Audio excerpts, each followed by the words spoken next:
بسم الله الرحمن الرحيم. السلام عليكم ورحمة الله وبركاته. Your Highnesses, Excellencies, distinguished guests, colleagues, as President of the International Union for the Conservation of Nature, it is my great honor to welcome you to the Uicn World Conservation Congress here in Abu Dhabi.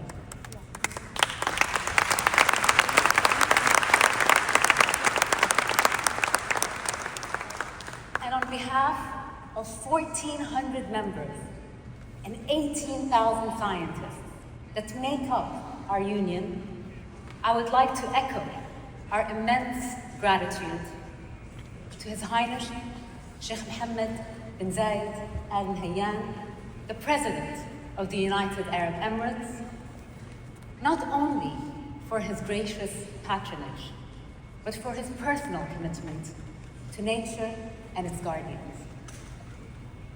I would also like to thank our hosts, the Ministry of Environment and Climate Change, led by my sister, Dr. Amna Dahab, and our own counselor, my sister, Her Excellency, Dr. Sheikha Al-Zahiri, who hosts us today as the Secretary General of the Environment Agency of Abu Dhabi.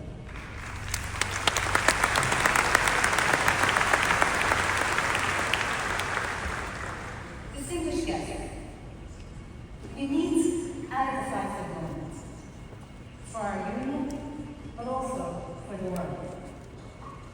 Multilateralism, once a cornerstone of global progress, is under strain.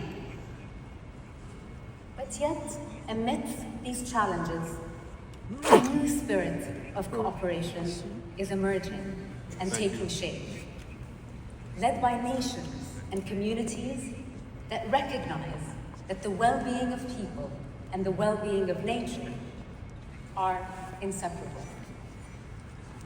We also live in a time of both clarity and contradiction. On one hand, we understand the natural world more than ever. We understand how deeply our lives are dependent on nature. But yet, we continue to act as if we are not part of nature.